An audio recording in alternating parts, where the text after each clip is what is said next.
Hello, I'm Tara Brabazon, and welcome to the Post 99. Attempting a PhD for a second or a third time. This post comes via request from a great mate of ours, the legendary Doug. Hi, Doug. And Doug asked for this particular topic and asked that I had a particular friend to help me with this topic. Doug, I'll try not to take that personally, but it's my pleasure to explore this topic with you today. And yes, I do have a friend. And as you can see, we're joining you from a very different location. This is not from the basement, the bunker in our rental accommodation. This is from a very different, very glamorous place. And I'll tell you why. Every year we take you all with us for our honeymoon day anniversary trip to an island. And this year we're in the Bay of Islands. Ooh, it's very, very beautiful. Hopefully the sunrise will calm the background down a little bit so you can see everything and how beautiful it is. And it is gorgeous.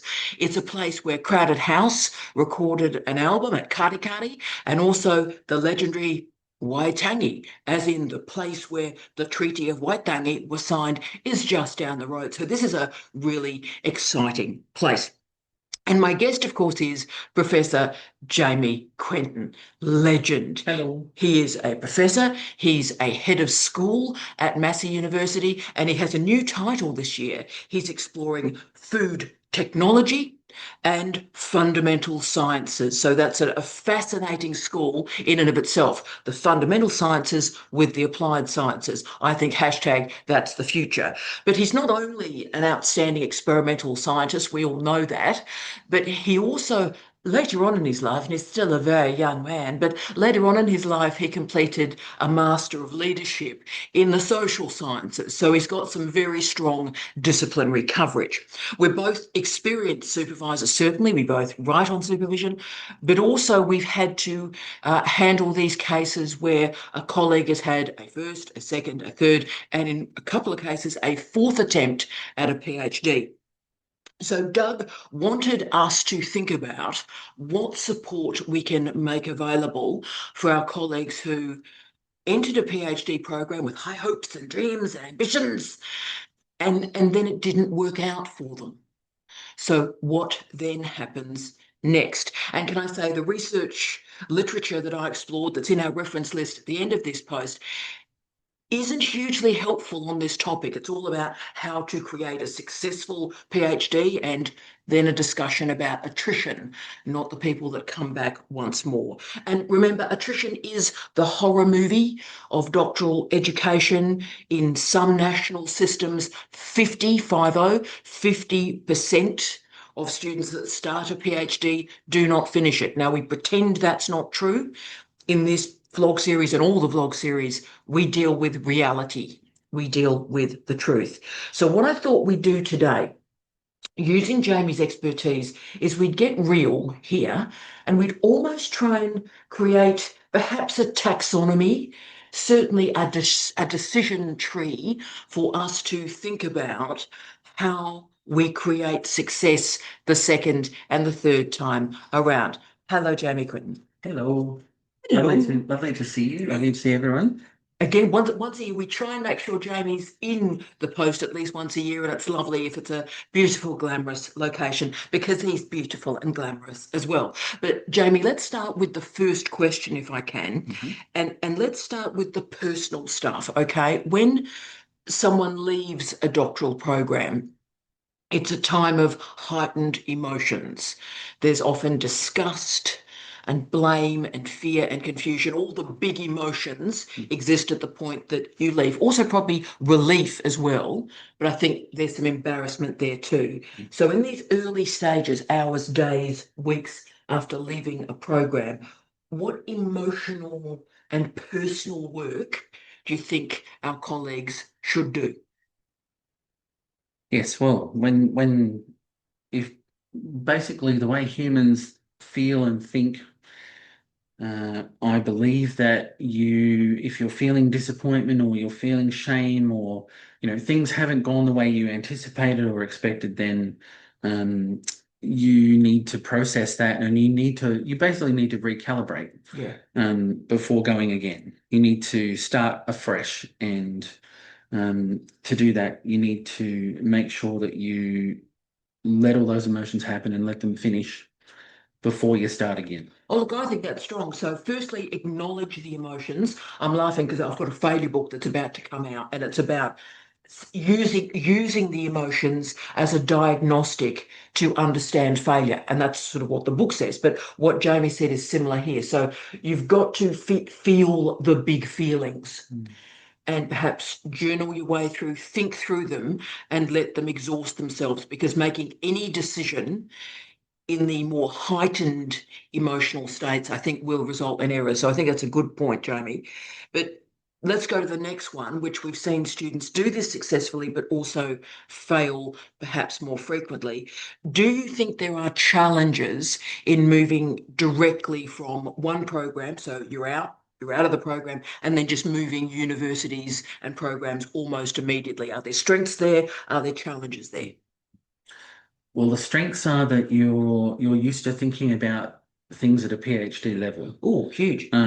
But if you if you're not careful, because when you go to attempt a PhD the second time, whatever you did the first time that led to you attritting or stopping or choosing that, now's not the time to finish this, Yeah. then you need to make sure that you don't carry those into a second candidature. You need to make sure that you reframe, right? That you are ready to try something different, not try something the same. And humans are creatures of habit and patterns. So, you've got to be aware. Self-awareness, I guess, is the main point. You've got to be self-aware of what you do and what you've done and what you need to do to be different and more chance of success the second time. Look, that's important. And often this is an issue you and I disagree on too. When I've seen students in honours or in a capstone program in North America, get invested in one topic and then decide to go again on that same topic in a doctoral program, invariably that doesn't go well. And people say, oh, well, I love this area and I want to continue studying it. But actually what happens, Jamie, is their interest in that particular topic is capped. Right? You're capping your expertise to an earlier state in your intellectual development. And as you've rightly said, what's that old cliche? If you want a different result, you can't do That's things right. the If you do same. the same thing, if you do the same, you should expect the same. Yeah, so I think that diagnostic moment of working with your emotions and trying to understand what those emotions are telling you. I think that's crucial. And using friends, perhaps using our social worker colleagues, our counsellors, a lot of academic counsellors to help you process that material. And this is now going into my obsession, which is my third. Well, Oh, I was go, going to Doug. say Yeah, please. before we proceed, if we're talking about the same project, we're talking about the same content, same project, same A question. lot of people go again with the same Yeah. topic.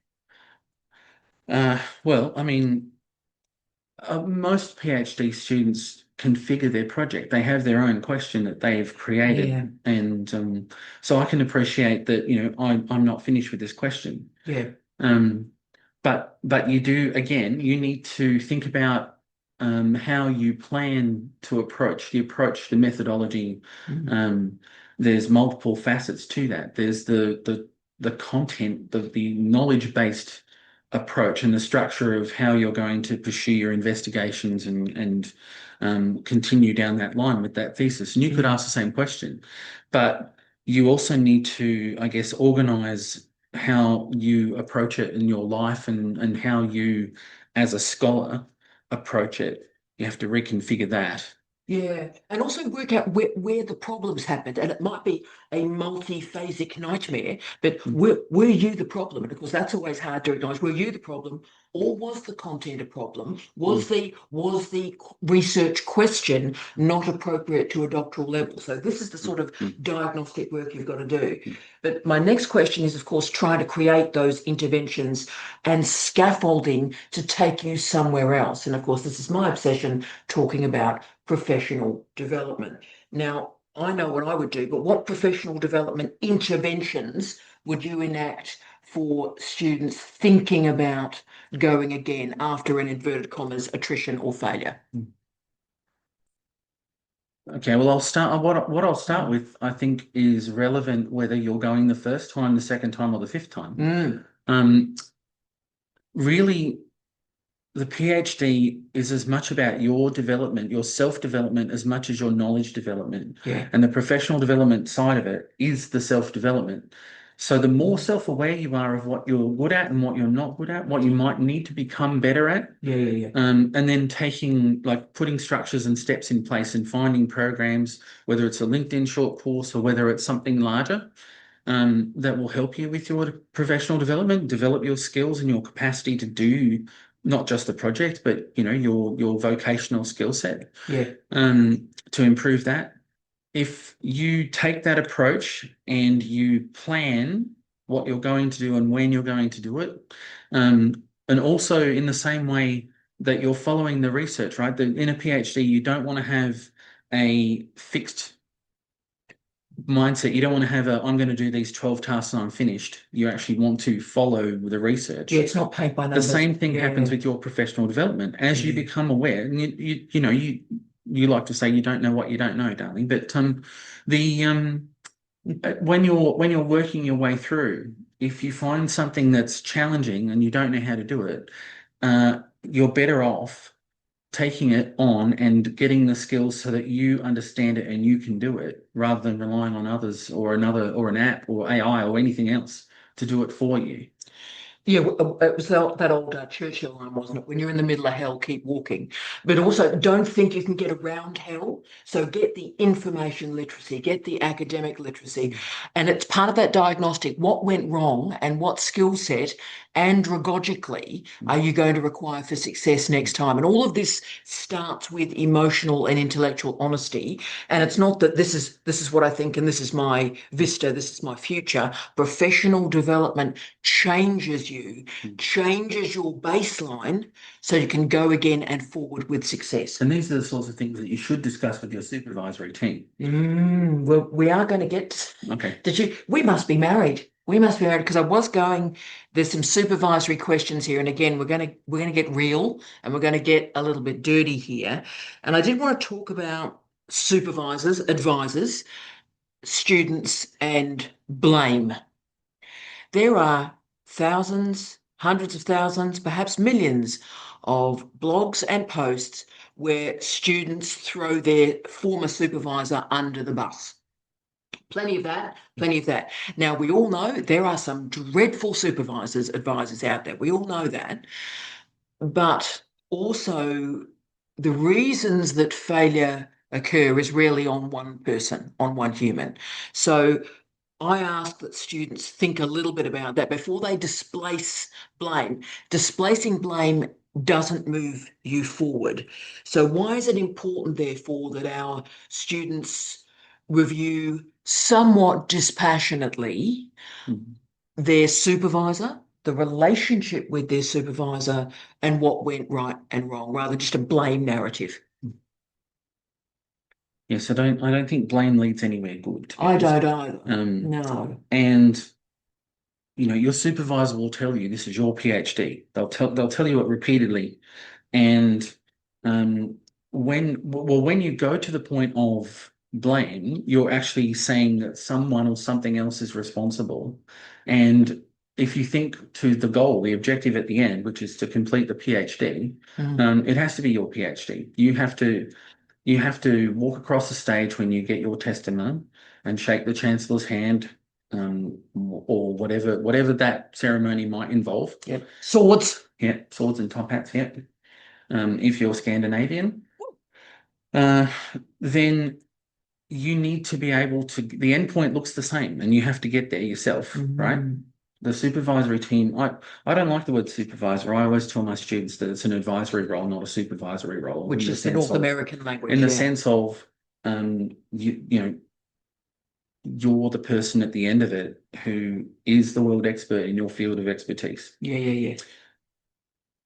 Yeah. Just while we're thinking about this, I'm curious. Mm. I'm curious to extend the thinking. So, Mm. I appreciate that Doug's asked about, what happens when someone's going a second time. Yeah. But if I can lean on the far end of that, there are some people who do second PhDs or I don't know anyone who's done 3, but I know 2. I know plenty of people who've done 2. there are a couple of people I know who have done 2, Yeah.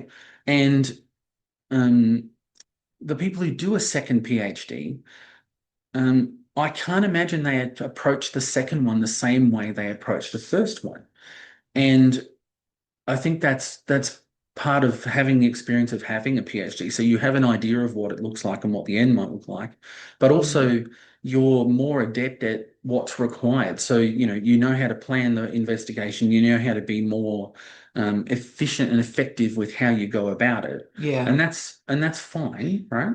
But I think the chances of success a second time are still related to your self-awareness and your Yeah. self-actualization. I'll give you 2 rationales for that, people that have done a second PhD and they've been successful the second time. The first thing is everyone I know has done a second PhD in a different mode. So Okay. the second time through, they've done an artifact exegetical mode, or most frequently, particularly in the sciences and medical sciences, the PPP, the PhD by prior publication. Mm. The difference, I'd say, and this is not in the literature, so let's all write this literature together, is if one has been successful once, you know you can do it again. Mm. Whereas unless you do the work we're discussing today, Mm.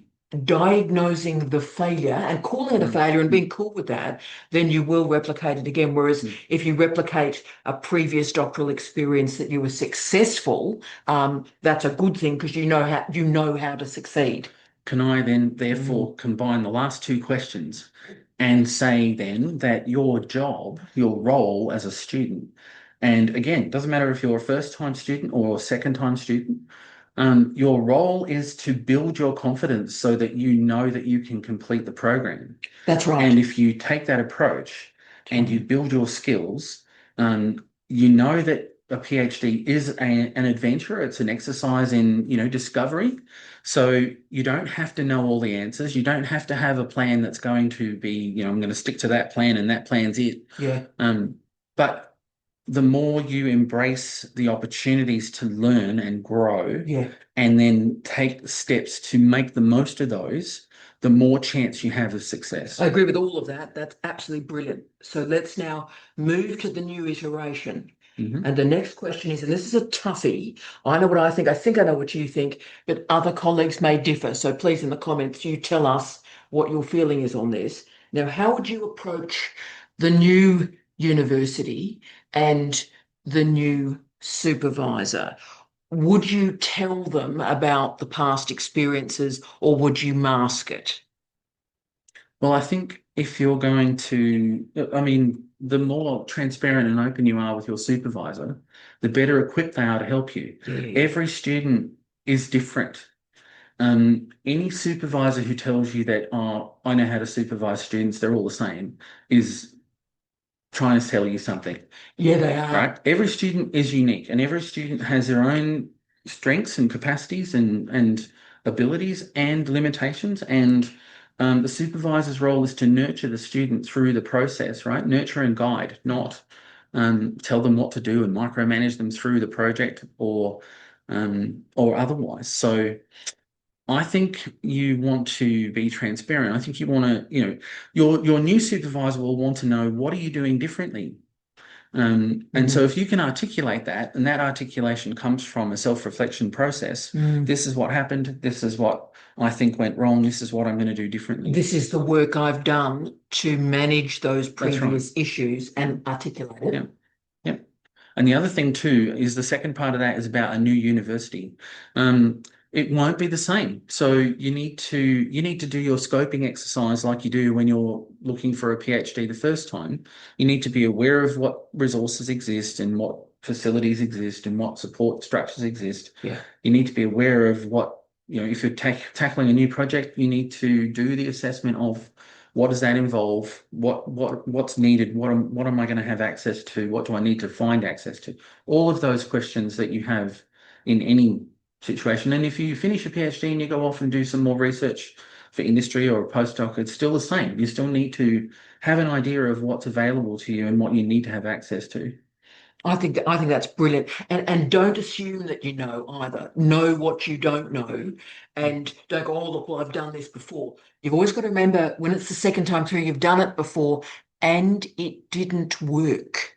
So your data set of one is a flawed data set of one, and that's why you need professional development to give you a new vista. And that leads me on my second last question, and this is a biggie.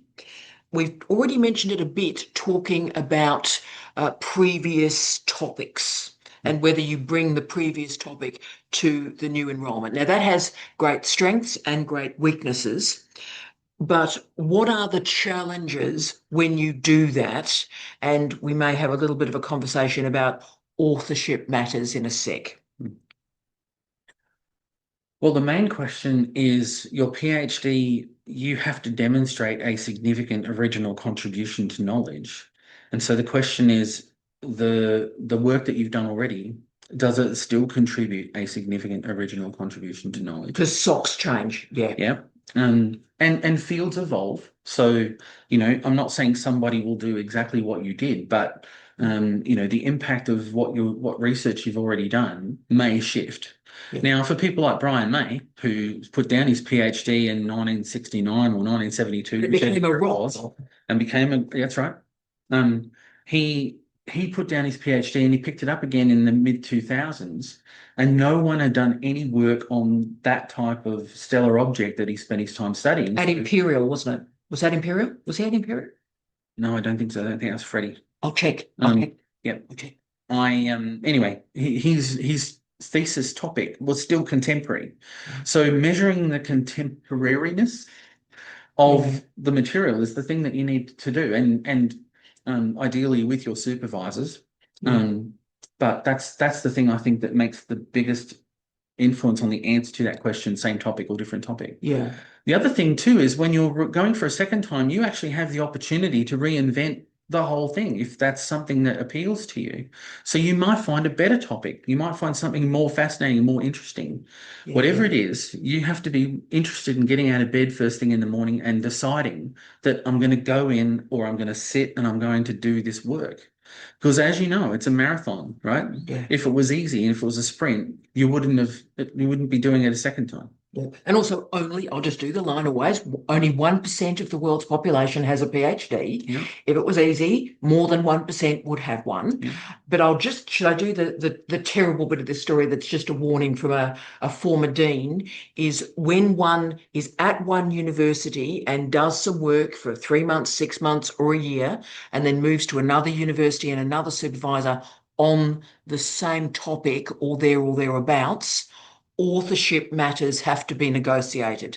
As you know, we have colleagues that crawl over broken bodies to become the 7th author of 12 on an article, and those matters have to be handled. And you can see me sort of shaking slightly, because often the Dean of Graduate Studies or the Dean of Graduate Research has to do the very heavy lifting, where the former supervisors, who are often the former supervisors, and the new supervisors, who perhaps are not playing well with others, have to receive an email with the student. And at a granular level, there has to be a discussion about who gets authorship and acknowledgement, particularly on the early work. So often what is agreed, by pushing and shoving and being very, very careful, is the first couple of articles have all of the supervisors on as authors, but then what the dean or proxy has to do then is put a line under that. So, okay, everybody's authorship, everyone's playing well, research design, yeah, whatever, for the first 2 articles. Great. Line drawn under it, and every article from that point has the new supervisory team and the student if they reach the threshold or the benchmark. But you don't think about that until it goes bonkers, which is why we're saying it, because you've got to be clear, because I've seen 6 occasions where a student has moved and the former supervisors suddenly appear and do research misconduct and all the rest of it. So it's best to get ahead of that issue. You ready for the final one? Yeah, I was just going to say that that's consistent with what I was saying before about planning, a bit more planning than what you might have the first time. Yeah, you've got a bigger run-up. You've got more time as well, but you've got a bigger run-up. Last question. And there's a lot of people out there that are thinking, will I go again? Is this the moment to go again? Now, noting you've had incredible success with students the second or the third time, and we should do an enormous wave to our Narelle, to Eunice, and to Kate, just naming three because we've written about those experiences, which is why I'm saying their names, but they did fantastically well. And can I say, three of them finished incredibly quickly. So what advice would you offer to colleagues to be like Eunice, be like Narelle, and of course, be like Kate? Well, all three lovely doctors have actually gone down that journey we just talked about. A lot of the supervision that we provided for them was to actually talk through with them in the lead position, what it is they need and how they're going to achieve it. And that was joyous to be involved in because um, there's nothing more fulfilling than helping people achieve what they want to achieve. And if they have that clarity of mind, it's so much easier. And that's why they finished as quickly as they did, was because they basically created all the structures they needed to be successful, and then they carried it out. Yeah, I think that's brilliant. And also, can I say, we were very honest with them in that any issue that they had from the past was not parked, it was activated and discussed openly. And we always finish those questions with, right, so that went wrong. Now, what do we get out of this now so that it goes right this time? So it was a real arc, but it wasn't masking or hiding anything. You tell us what went wrong, so we're enabling that discussion, and then it's concluded. And it wasn't sitting in what went wrong. It was No, turning adversity into challenge and then tackling the challenge. And so I guess what's important, why I said that was there are about three different facets of your mindset there in that one little sentence. You have to be able to look carefully and articulate what happened or what went wrong and what you can do to change it. You then have to structure how you're going to act, how your actions and how your thoughts and how your plan is going to mitigate that challenge. yeah, And then you have to be prepared for the hard bit that everybody has to do, which is the marathon of the thing, right? yeah. The biggest, I tell my students that the write-up is a third of the project, right? Boom. Students tend to think that the write-up is this thing that happens at the end, and the slog is getting all the data or getting all Oh of the dear. investigation finished. The write-up is a third of the project, and a lot of people give up in the write-up stage because of how big it is and how you just feel like you're walking over sand dune after sand dune after sand dune after sand dune until you're tired of sand dunes. And you don't know how much left you've got to do because it feels like it doesn't stop, right? And when you're writing something large, there's always things you can do, right, to Yeah. to add to it or improve it or refine it.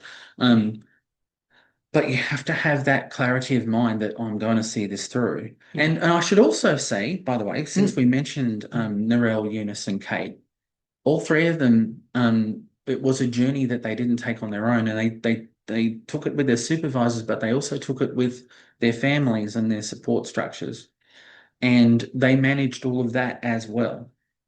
Yes, because they all had family responsibilities, caring responsibilities. So it wasn't a sort of clean hit. I'm a individual human walking through the sand dune. They had entire families walking with them as well. Amazing. And we think those three And hugely inspiring. hugely inspiring. And can I say also, if you seek out those three wonderful scholars, they've all written about that process as well. And that's a great way to andragogically intervene in your own journey as well. Well, Jamie, thank you for this. It's been sort of weird lighting behind us. It's sort of been like a 1960s performance art experiment. But we thank you for joining us from the truly glorious, very early morning Bay of Islands. And we both wish you love, light, and peace from Jamie and Tara on our anniversary. Oh, out. Bye bye, everybody. Bye bye. Come to the Bay of Islands. It's terrific.